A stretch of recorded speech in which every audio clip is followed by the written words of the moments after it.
வணக்கம் நண்பர்களே. என்னோட சேனல் மூலமா உங்கள் அனைவரையும் சந்திக்கிறதுல எனக்கு ரொம்ப சந்தோஷம்.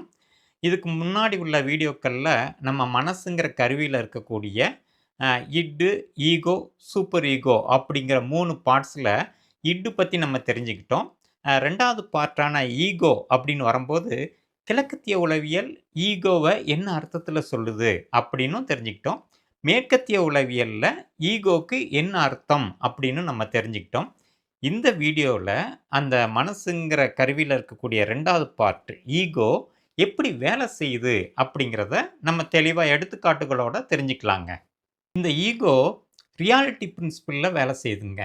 ரியாலிட்டி பிரின்சிபிள்னா தமிழ்ல எதார்த்த கொள்கை அப்படின்னு சொல்றாங்க. எதார்த்தமா இருக்கிறது. அதாவது எந்த ஒரு செயல் நம்ம செஞ்சாலும், அது நடைமுறைக்கு சாத்தியப்படணும். நடைமுறைக்கு ஒத்து வரணும். ஆ, நம்ம ஒரு சொசைட்டில இருக்கிறோம்னா, நம்மளுடைய செயல்கள் அந்த சொசைட்டி அக்செப்ட் பண்ணிக்கணும். இவர் கரெக்ட்டு அப்படின்ட்டு.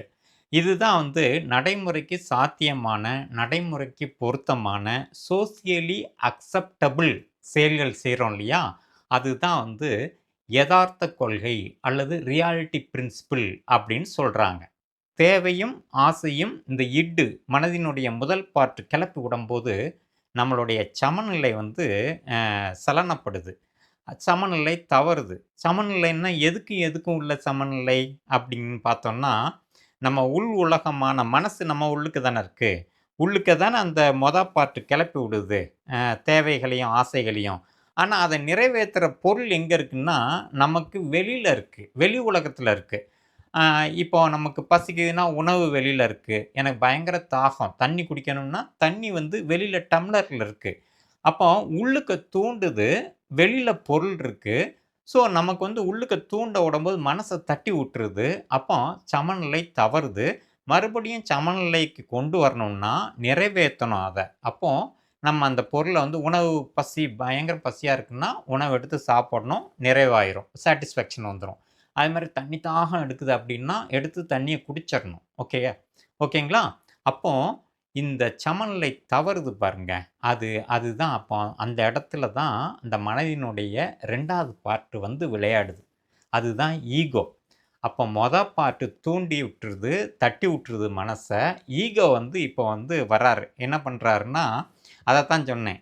அவர் ஒரு நடுநிலையாளர். ஆ அது மீடியேட்டர் அப்படின்னு இங்கிலீஷ்ல சொல்லுவாங்கன்னு நம்ம முன்னாடியே பார்த்துட்டோம்.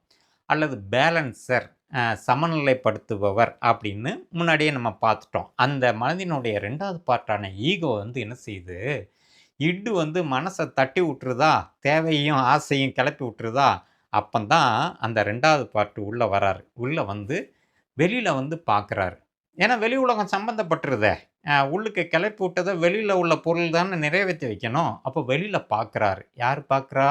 அந்த ஈகோ மனதினுடைய 2வது பார்ட் பார்க்குது. நமக்குள்ள இருந்து பார்க்குது. ஈகோ பார்த்து சொசைட்டில பொருத்தமானதா, பிரச்சனை வராம இருக்குமா அப்படின்லாம் அனலைஸ் பண்ணி ஒரு நல்ல முடிவா எடுக்குது பார்த்தீங்களா? அதுதான் ஈகோ ஒரு நல்ல மீடியேட்டரா, அ அ அதாவது ஒரு நல்ல நடுநிலையாளரா, ஏன்னா உள்ளுக்கேயும் கிளப்பி விட்றதையும் பார்க்குது. வெளியில பொருத்தமான செயலா இருக்கணும், நிறைவேத்தணும்னா அதையும் பார்க்குது. அப்போ ஒரு நல்ல நடுநிலையாளரா 2க்கும் மீடியேட்டரா இப்போ உங்களுக்கு புரிஞ்சிருக்கும்னு நெனைக்கிறேன். அதே மாரி பேலன்சரா, ஏன்னா உள்ளுக்கு தட்டி விட்டாச்சே. தட்டி விட்ட உடனே என்ன ஆகுது? மனசு தான் சமநிலை தவறுதே.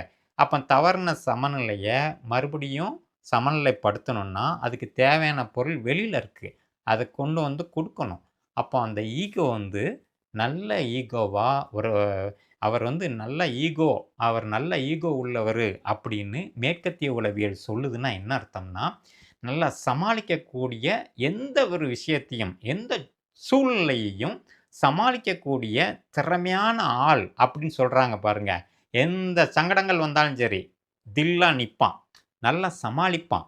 அந்த மேனேஜ் பண்ணுவான் நல்லா. நல்லா கரெக்ட்டா மேனேஜ் பண்ணிருவாரு. எந்த பிரச்சனைனாலும். அப்படி சொல்றாங்கல்ல.